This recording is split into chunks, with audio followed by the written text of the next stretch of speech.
Archie, wala itong tumawag kayo. Babae. Kaya ka. Tawag ko rin na may aha. Okay. Hello. Hello.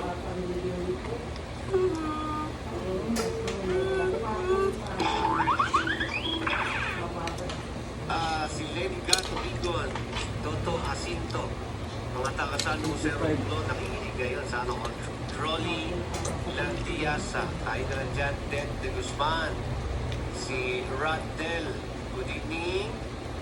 I-follow nyo yung ano ko ha, Facebook ko ha, kayo ha, hindi ka nag-follow ha. Follow-in ko kayo. Ay, Johnny P, si Tita hanap na. Patawagin mo. Patawagin mo si Tita mo para marinig ng mga lalaki at husgahan nila kung ano po yung mangyayari. Mangyayari talaga.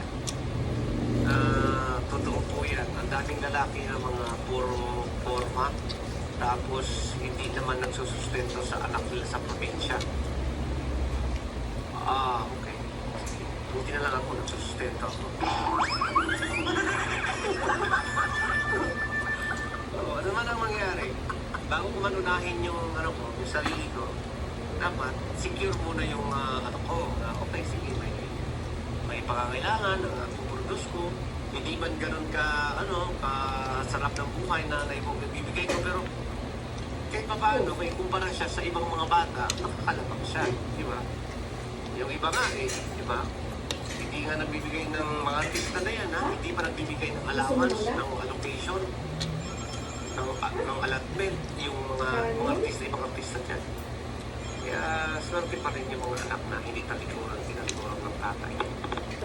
Hello? Ikaw? Huwag maingay. Hello? Anong pangalan mo? Boy. Ay, ingay niya dyan. Hello? Good evening. Hello? Yes. Sino to? Theory. Gusto ka naman? Hindi tayo sa ako. Hindi lang pamilya ko mo ha. Lagi ko pangalan nila eh. Hindi lang hindi sila rin pamilya mo ha. Kumpiyansa kasi tulon niya mo yung laway. Nakahirapis na. Wala na kay signal. Atay na. Sige. Nahiya kami tumawag Jollibee. Okay. Ito mahiya. Mas bakit di kayo nagla-live? Paano la-live na-restrict nga ako, di ba? So, pinapatapos ko muna yung restrictions para wala na akong